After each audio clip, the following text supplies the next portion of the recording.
In a world where progress never sleeps, one company stands out as the driving force behind infrastructure and energy solutions. Introducing our fuel company and cement producer, where excellence meets efficiency. Jar Oil.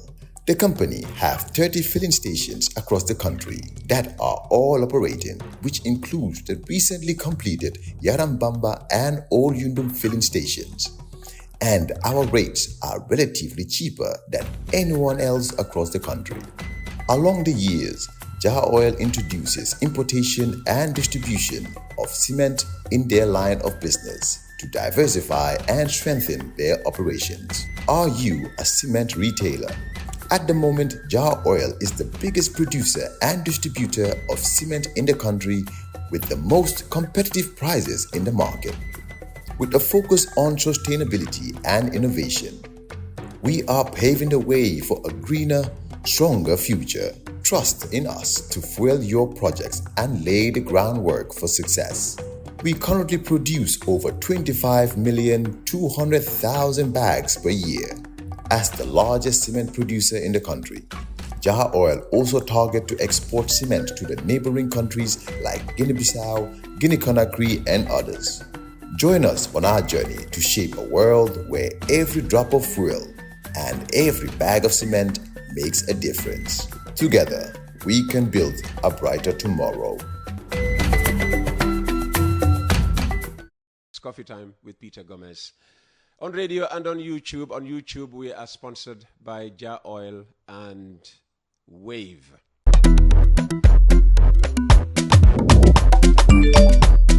Axel jam si Wave. Yo, apply. Yo, luta to dede. Luta mo nulo jel mo to nga andil mahalis. Hello? Busel mo fine. What? Busel mo fine. Oh, yes! Wave Axina Gambia. Deposit and withdraw money, pay bills, and buy mobile credit without fees. Transfer money wherever in the country for only 1% fee. At Wave. Busel mo fine? Wave. Your money is yours. Gambia Milling Corporation addani on Eco 65 offering amen mo fewnira he chondi ɓurdini moƴƴu to GMC kala saku fering Eco 65 mbo waɗa 45 mbo yaadi he vitamins he mineraluji moƴƴuɗi manam ina laara lartinda ha laaɓi mbo woni high quality ɓurɗo moƴƴu. We're going to spend the next 30 minutes talking about bread, because our guest is in the studio. So, please introduce yourself. Thank you very much. Good morning, Uncle Peter. I am Lamin Diba, Secretary General of the National Bakers Union. All right. Lamin, it's been what, 4 or 5 weeks since the last time you were here? Yes. What's happened since?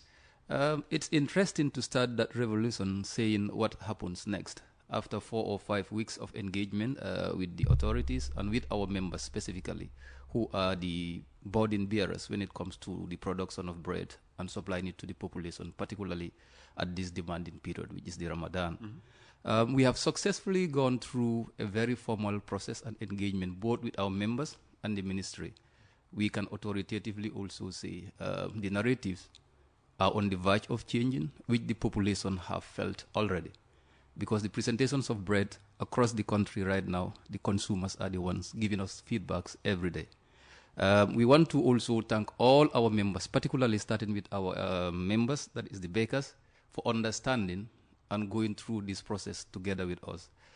Bread as an essential commodity, we are aware of the sensitivity around it, but as a sector, we have been constrained for quite so long within this particular area. That's why we have given negotiation the complete respect it deserves for us to get to that level that we are all waiting for.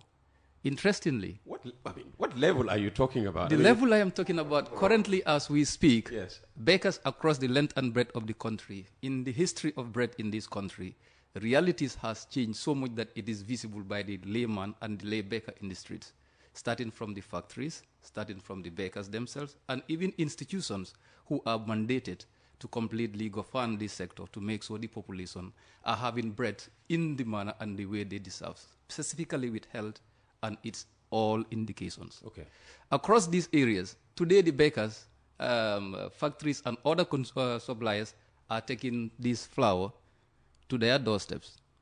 One, these bakers today, as we talk, are having and enjoying that particular increment when it comes to some of these realities that we have flagged from the beginning. I can authoritatively reference also, since we started as an executive, there is no player within this sector that we have not engaged, starting from the factories, starting from our line ministries, and all other DGs who are regulatory bodies. We've had and followed a lot of interviews, particularly on Coffee Time, where individuals came and they've mentioned certain things specific to this sector and saying the Bakers Union. Yes, the Bakers Union, we are here. We are here to make sure the population are served, our members are also equally served. Before the Bakers Union come, what have happened in this sector? What happened? Tell us. A lot of things. One key thing among them is there is no particular player who have gone directly out to talk about certain qualities when it comes to standards, to talk about quality when it comes to outcomes of breads, and to also even sensitize the population on the realities within these sectors. What we have done is we have openly engaged all these stakeholders in a multi-stakeholders meeting where we have highlighted clearly our roadmap as sector regulators and sector players. Within these, key on the agenda was the standardization. In the standardization, we also have the capacity gap that we have seen across when it comes to this sector, because most of the people practicing have learned this trade through apprenticeship. Coming to a particular gap also, we've seen the employment gap, where it is most of the time foreign investors and foreigners within, which we don't want to say all the time, but we also saw a component where we are prioritizing and advocating for capacity building for our young people to also embrace this trade. Coming to certain realities, when you are to look... Just before we proceed, standardization, what does it mean? That the way Mr. Gomez makes his bread is the way Catherine makes her bread, is the way everybody else in the sector makes their bread? The standardization starts from the individual, him or herself, making it. That is, you as an individual, you must be certified, fit and healthy to first of all be within the production center. I was waiting for the hygiene bit. That is the first thing. Okay. You will be certified and say you are fit enough to make food for the population. One, the environment where these particular products are made will be in the condition certified by the food safety standards and the standard bureau as well. Within that also, the supply line, most of the times, like we've referenced, bread can be made very, very okay from the production side. But because the way it is handled from one level to another, there are always gaps if it is not completely monitored for cross-contamination. And the reference point to this will always be the production side. So as a union, we have identified all these gaps, and we are ready to take it from the first bits to the latter. That is why we've engaged all the necessary authorities first with information, starting with our members in our own platform, making these priorities very, very clear. Coming to some of these gaps mentioned, you will be amazed, Uncle Peter, when you go to some of these bakeries. We are not on air talking about things we don't know. These are things we verified from the source ourselves. By engagement and through our mapping exercise, we are able to find realities in these sectors. People will always tell you we have priorities and preference when it comes to bread. Some will tell you vehemently that we are more interested in tapalapa, but sometimes we have reservation based on certain things. Those realities we've seen, and we have identified very, very, very, very peculiar bakeries, I will say, who we are currently using as case studies to replicate in most of the other local ones to make sure they are operating to some of those standards. In our advocacy, as we meet them also, we have already recommended, and most of the bakeries have started, and we will continue rolling on that to make sure where the breads are placed, the way it is handled, even the staffs within, how they are completely operating in these environments are done. Another key breakthrough we had is for the first time in the history of this bread industry, we are able to sit and itemize realistically some of the challenges within this sector, which I have to completely acknowledge the leadership of the Minister of Trade, the DPS, and all the team, where we have independently as a body constituted 3-man team, that is 3 from the National Bakers Union, 3 from the Ministry of Trade, to independently go on a study, I will say, or a research, a selective one, where 50 bakeries have been identified across the length and breadth of the country to completely take care of the cost items in real time, as it is on the ground, segregated by these 2 categories, where we have the local bakeries, their operational cost, overheads, from the first to the latter, and the conventional one, which we call the tapalapa as well, their overheads from the least to the latter. This comparison, I will not preempt, but the realities and the feedbacks we had from the team is very, very clear. We are going to go through a process. We will still give the ministry and the government the due it deserves, but we will also want to completely give the population the due they deserve. Before coming back to you, there was a time when we've mentioned previously to say bread as a component, the narrative will change, and it will change in relation to quality, weight, and the standards. A lot of people said, yes, they've just took a particular timing, that is, it's Ramadan, and they just want to maximize profits out of that because it's the peak period for production.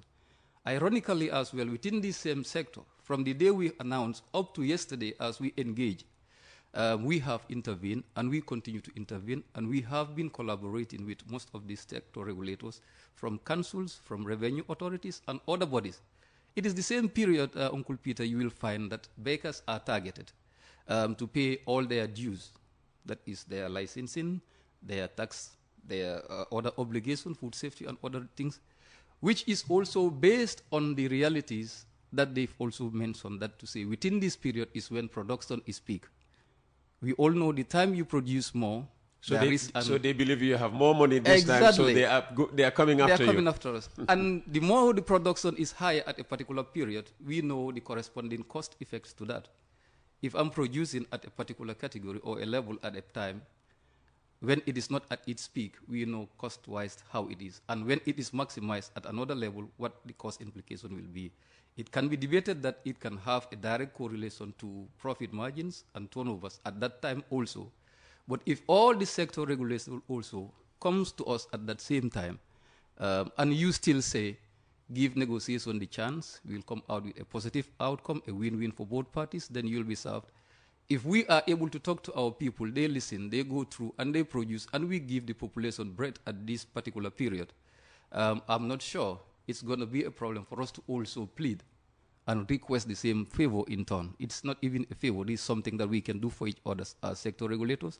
If I'm able to leave this for you, you should equally be able to leave this for me, for my members. Like our members will say, you were able to give decisions on our behalf when you said you can make decisions on our behalf. But now you are requesting on our behalf for us to be also given that leverage within this particular period to produce, giving the negotiation the chance it deserves. I'm not sure it's going to be a problem. I will also authoritatively say we want to thank some of these authorities who have responded very positively, and they have heard our plight, and they completely stand down for certain operational functions within bakeries within this period, giving the negotiation the chance following its outcome. Okay, you talk about the narrative changing, and you anchor that change on weight, quality, and standard. Okay, I'm sure everybody listening is enjoying the conversation, but the one thing on their mind is, how will that now impact on the price? Yeah, like I will quote... so the quality, the standard, and the weight, they all go up. What about the price? This directly corresponds with the price. That is the reality.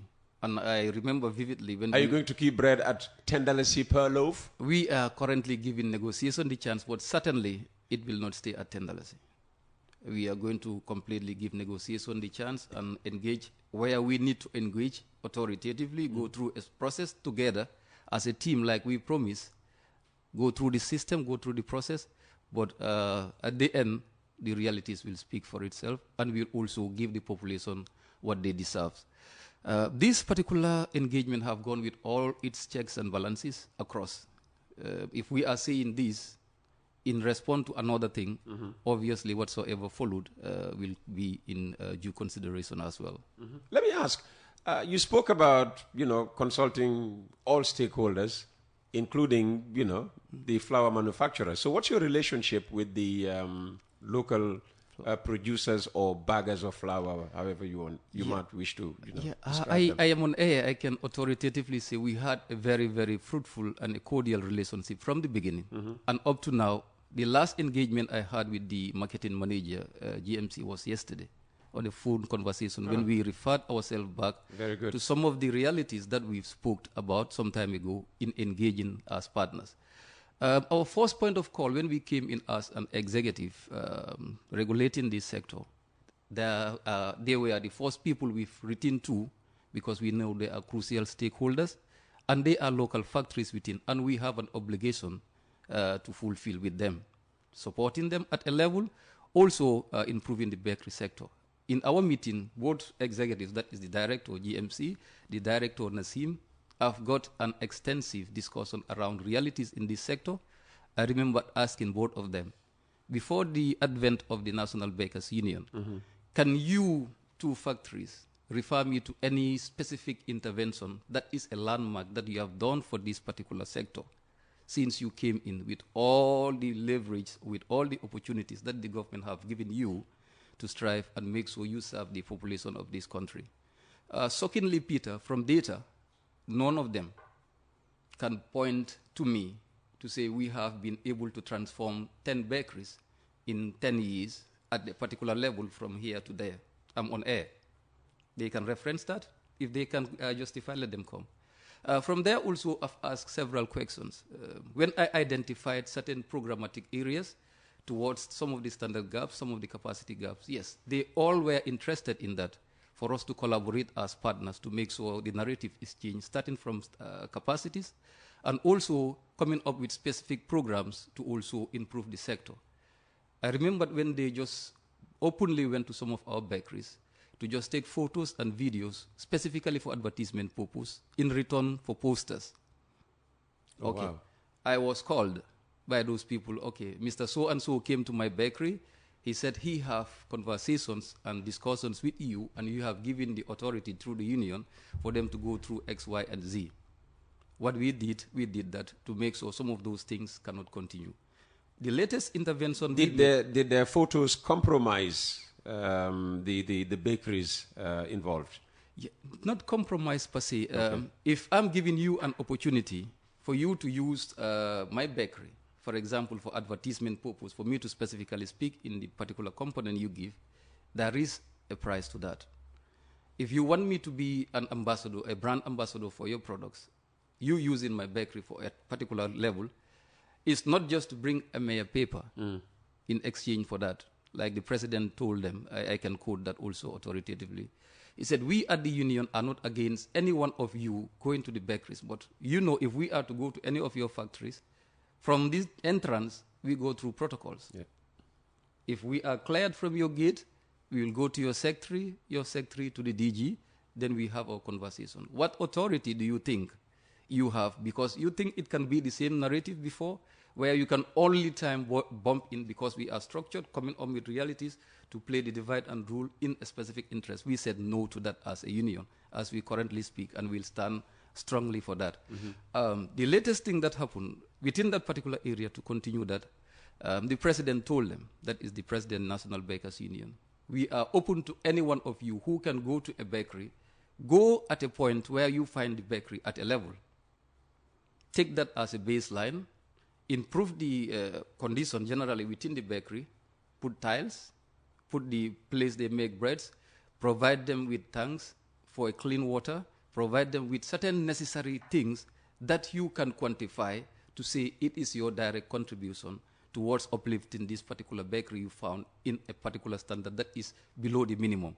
With that, feel very free. We will even openly collaborate with you to make sure we support in videos for you to do that and use them as advertisement. I mean, somebody listening to you would say you're asking, these for-profit businesses to go and take on the responsibilities of, rehabilitating or at least upgrading bakeries that are also for profit 100% for them. I mean, they're not rehabilitating it for them. Like they will always. Well, you're asking them to trial them. Yeah, that is one thing they can do.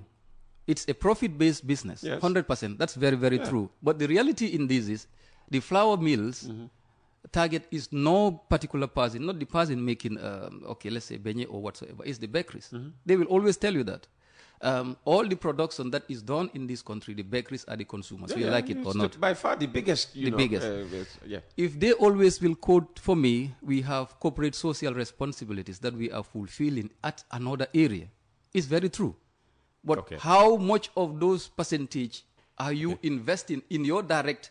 Okay, so you feel they are making profit and keeping all the profit. If they were investing in health, if they were investing in football, if they were investing in, communities, maybe to, dig wells for them, help them, maybe upgrade, a trunk road and that sort of thing, you're okay with that. You're not asking them to come and invest directly in the businesses of other people. Yeah, that is one thing they can do because it is directly, it has a direct effect on the social development of this country, economic and all. Yeah, because you're also selling to these people that I'm advocating for. Exactly. If a community in London Corner, for instance, has problems with drinking water, and you hear that one of the mills has gone there and provided watering facilities, you'll be happy because it means that people will stay healthier, probably live longer, and consume bread that you people are producing over a longer period. Exactly.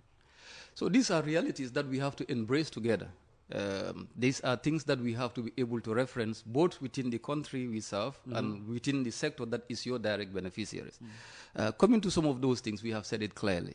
We are open and we will want to say something categorically. As we speak, we have more than 6 memorandum of understandings on our desk with different institutions, including our main sector players. There are focus areas that we've agreed. There are other areas, there are countries bigger than us. I will quote Senegal as an example. For example, had we did some of these things before or after Senegal's current pronouncement with some realities that is within this sector. What pronouncement? When they want to go on a sit-down strike, specifically the Bakers Union president asking for special things, including the tariffs when it comes to NAWEC and other things, and other components that is within. Some of these people within, that is the factory specific, have experience operating in almost most of these African countries. And they know how those unions and the factories are working together in the interest of the country. Gambia is no exception. So when the union in Senegal wanted to go on a sit-down strike, how did the government respond? The government responded through certain measures that was completely communicated to them through their president, where the things that they were requesting for, specifically tariffs, revision, and also special investment around the area to minimize the cost where they were going to. And more interestingly, in the flour, there is a subvention that they have done where flour was sold at a particular price in the country, accessible to the baker, and limited for exports, where you cannot sell or cross that particular flour out of that country and level at a price. Even though with that, there were still some conditions that are still under negotiation. Would you like the same conditions to in the country here we have implemented in the Gambia? Yes, in the country here we have successfully gone through a process, because currently as we speak we have a memorandum of understanding with the Ministry of Trade, which is granted to us through the government of the country, where we are given this particular window to import a particular quotation of flour that is 22% of the total production of the two factories in this country, to make sure we have special quality that will commensurate or that will... Let me ask you on this quality issue, because this came up for conversation. I'm sure you followed that conversation Very with well. GMC. Very well. I mean, their argument is, they are producing, same if not higher quality flour than the so-called quality flour that you people are bringing into this country. Your problem seems to be you want to make more out of, flour. I've followed that interview, Yes. Where they said our specific interest is the rendement, that is the count per loaf of loaves in a particular bag. Yes. The bread count per loaf in a particular bag truly depends on the quality of the flour. Well, okay, the baker as an individual, yes, is interested in the outcomes. But the outcomes also has a direct effect with the quality of flour. we can authoritatively refer every particular individual to the process we took since June when we came in with all the records we have with the way flour was in this country since we came, where we engage both of them in a discussion. We have about 7 minutes left. Yeah. Is the argument that, the quality of flour you seek to import is already available here and it's being made by, the mills? Now, they have improved. They have gone to a level where we got very, very positive feedback from all our members. The time we started, what was served and what is served right now are quite different. And we have what evidence. What is served now is better. It's improving. It's coming up to the level it's coming up. Yes. Because there is a push factor, and this push factor will continue because exactly. we will continue to order a quotation that will bridge this particular gap whilst we give them that opportunity. Senegal is bigger, but yet still they are bringing in flour. For example, currently with the innovation and some of these improvement strategies that are put where people are going industrial, we are a country that is growing. We will never continue to limit our population to what they completely deserve. The quality of flour that is here, that people are using with the current one that is here, the things have spoken for itself across the length and breadth of the country. Anywhere you go today, you, even not a technician or not a player in this sector, you can see the difference in the bread we have. The suspicion is, as you said at the beginning, the bread sector in this country is foreign controlled. The majority of actors in it are not Gambians. Hard as, this may sound in the ears of people. And they want to patronize companies outside the Gambia than work with local companies that are employing Gambians, contributing to the economy and all of that. That is definitely something that I will say is not the right statement to say we are players are not nationals and they are working towards patronizing the outs. We are equally patronizing what we have up to today. With all the imported flour we have, all our distribution lines, as they distribute, the import is a percentage that is going out to the bakers, and the local ones as well are going with percentage to the bakers. And to come to this particular sector, when we say employment, because I was within that particular thing, this sector, no matter how foreign it is, we don't like to use that, but we have gone to a level where a system is in place which will currently be used to make sure some of these gaps are completely mitigated. And referring to some of these outcomes that you've already mentioned, by sector, the employment we have segregating Tapalafa and Senfur. In Tapalafa bakeries, you have a minimum of, let's say, 5 meaningfully employed individuals. In Senfur, a minimum of 8, depending on the capacity of this area.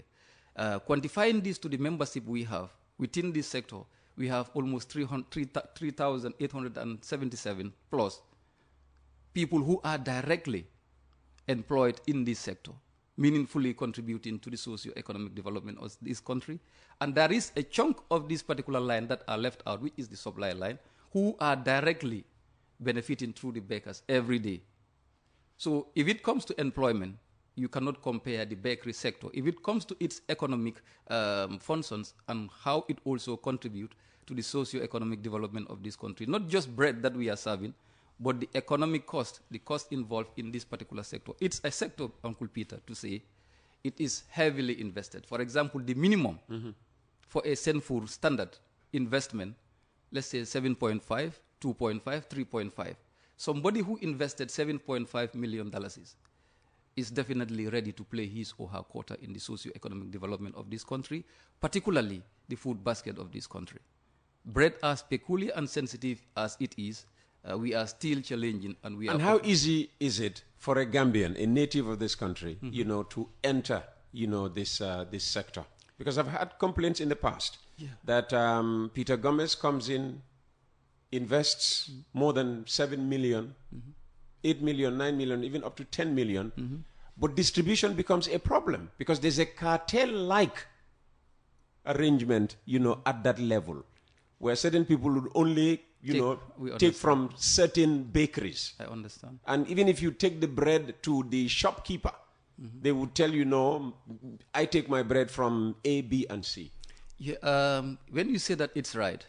And when it comes to investment around this, we can authoritatively also say we have Gambians embracing this investment, particularly in the conventional bakery.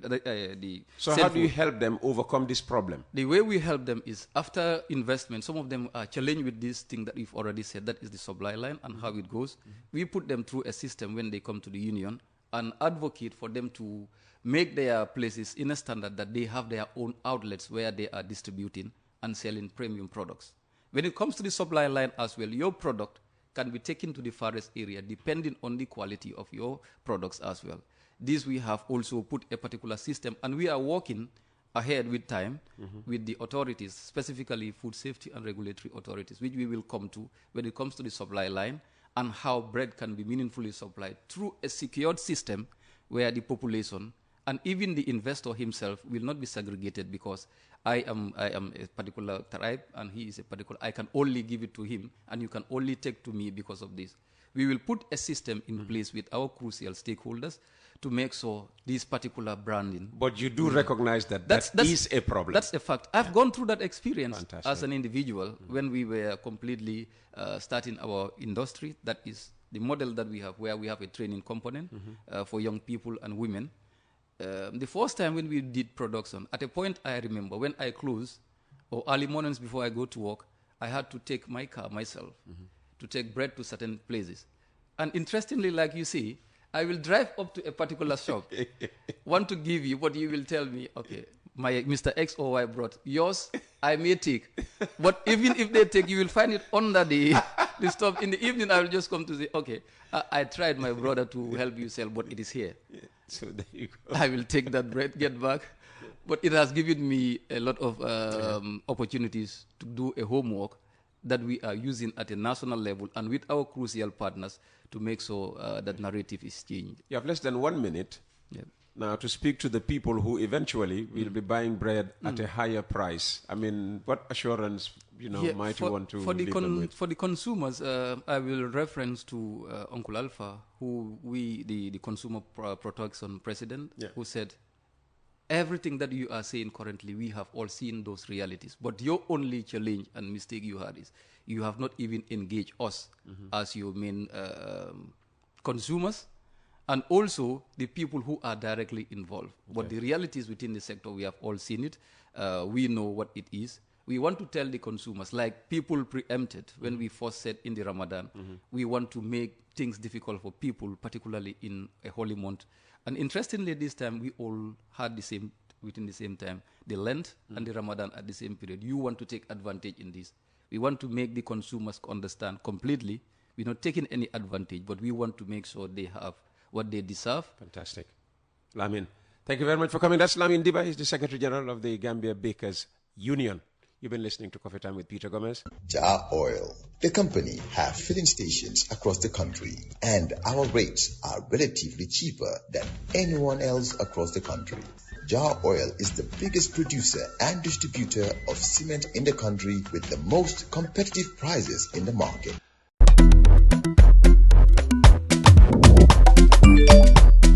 Axel James Wave. Yo, apply. Yo, luta to dede. Luta mo nulo jël moto nga andil ma xaalis. Hello? Busel mu fine. What? Busel mu fine.